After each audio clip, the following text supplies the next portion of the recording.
have some fun. Oftentimes what I'll do is I'll take my friend Gary here and I would put his head on various things from a moose to the president to whatever. And people ask how you do it, so I'll show a quick tutorial on how I can maybe make my friend Gary here Albert Einstein. So first we got to take two pictures that look somewhat similar, and he's looking this direction and Albert Einstein is looking that direction. So we can probably start by flipping this image, and what you can do is you go to image rotation, flip horizontal, and that might work a little bit better. And remember, we don't have a pose straight on, so we'll have to figure out a way of making it fit.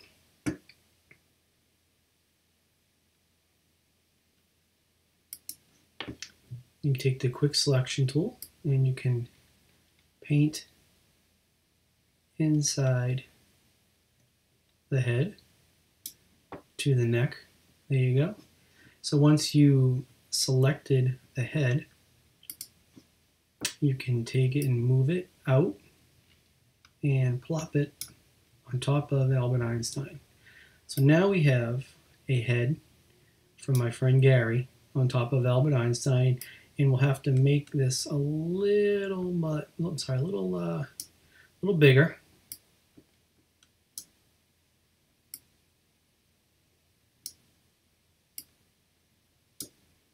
And the nice thing about this is that we can decide how we're going to put his head under his hair, and it should still work even though we have a different profile.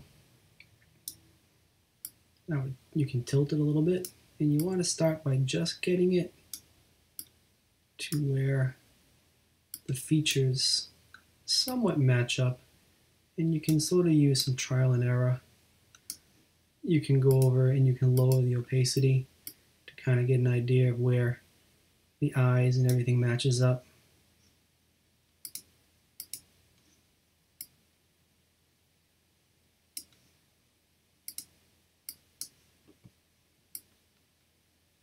Let's say that's something we can work with. The ear on Albert Einstein is somewhat larger behind him, but what we can do is we can sort of move it a little tighter and then a little over here and then pull down a little bit. So now at least we have a starting point where the head fills the neck fills the jacket, and then the hair would be able to lay on top of his head. All right, so we start with a basic sort of fit, and it looks kind of funny. What we can do is we can take this and, we can go into our eraser, and I keep the hardness for the first part maybe about 60-61%. Make the size, get a selector there.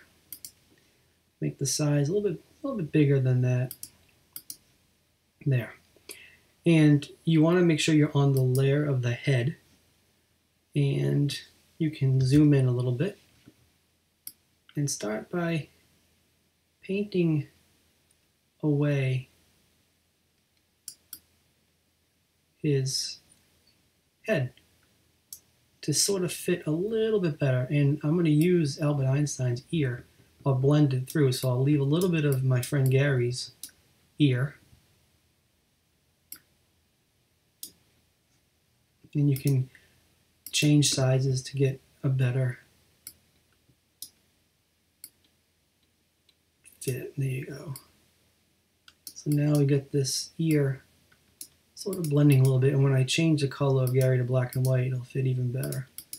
Alright, so you just kind of go around and try to find areas that you can fit a little bit better. This will be under the hair, so I can move this away.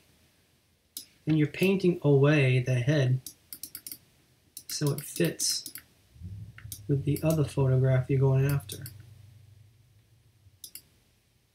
I won't notice that ear being gone because it'll be under the hair. Now, if you want to get the lining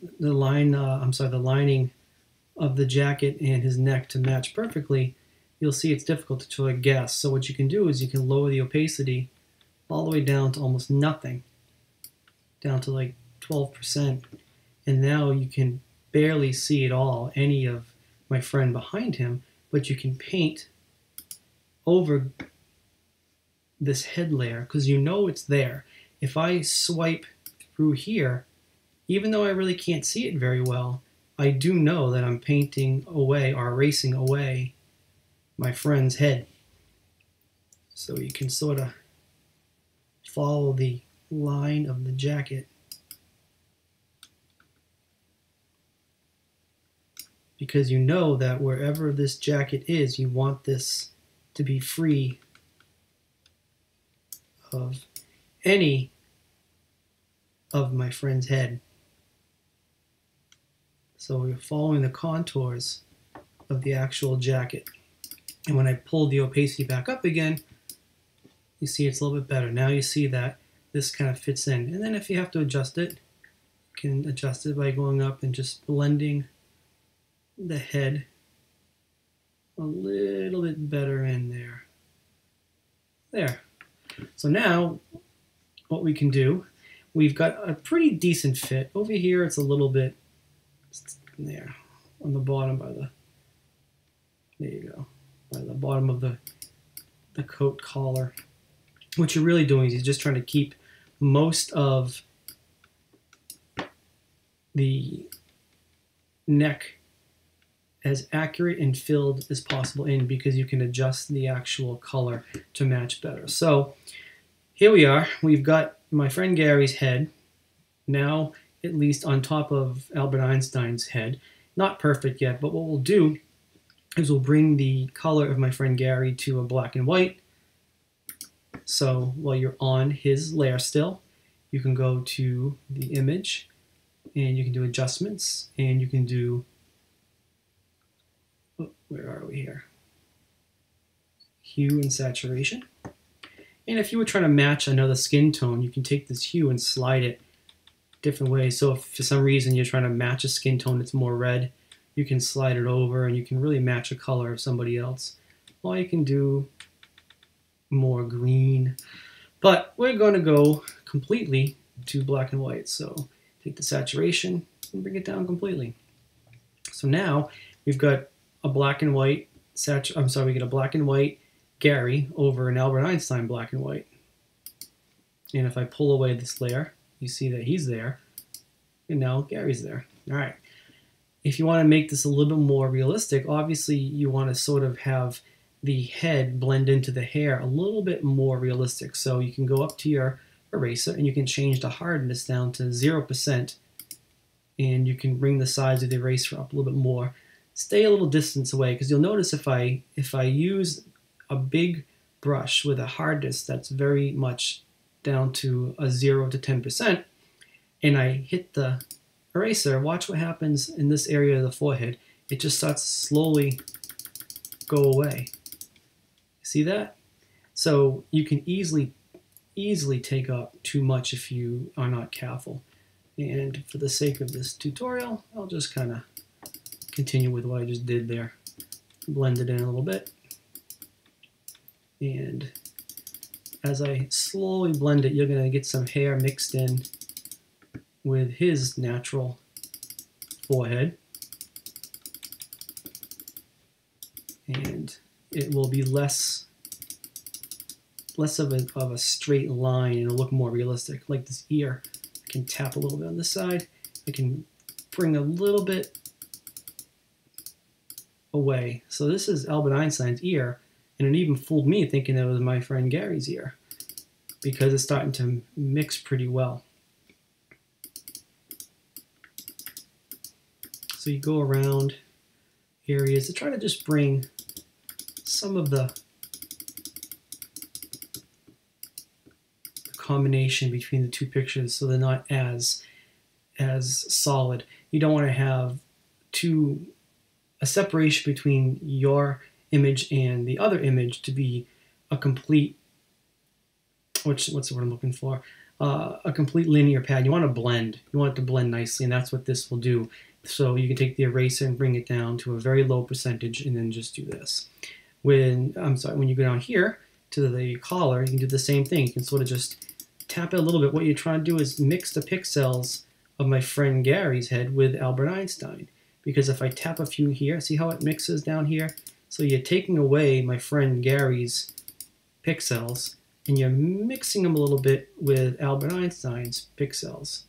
And if you do it subtly, you can get a nice little natural blend between two images. And it'll look less fake, I should say. All right, so that's looking better. So what I'll do is I'll bring it out. That looks pretty funny, actually. Albert Einstein's coat is pretty bright, and his hair is pretty bright, and my friend Gary's a little dark here. So the next thing we can do is we can stay on his layer, because we're not really going to touch the background layer for anything at this point. That's the layer we worked on, and if you see the subtleties of the eraser, you can see how the eraser took away only a little bit and mixed these pixels. In other words, you can see how there's a very light sort of erase here, but then it gets really more erased here. And when you bring the picture back in the background, they blend nicely. So we got that. I'll select my friend Gary's layer, and then I go up to Image, Adjustments, and I like to use Curves. And the curves is nice because what I can do is I can pick a spot, let's say it's kind of dark right around this area right here. And then over here, once you select that spot as a qualifier, you can go over to the, I'll bring it here, the curves window, and you can find that spot it was and just bring it up a little bit. So there. And then if you want to make a little bit more contrast, you can go to the lower channel here and bring that down a little bit. Oops, to make it a little bit more realistic. So now it looks a little bit more realistic. And if you look at the hair and the forehead, everything blends sort of nicely. All right, so that's a very quick tutorial. We could mess with this more if we wanted to, but I think it's pretty funny. And all we had to do here was basically just change the size of the head, plop it on top of your background, and then once you do that, you can use your eraser to slowly erase away pixels and blend them in nicely, and then change the contrast and color, and there you go. All right, so please subscribe to my YouTube channel, and I would definitely like to hear any comments you have. All right, have a good night. Thanks. Bye.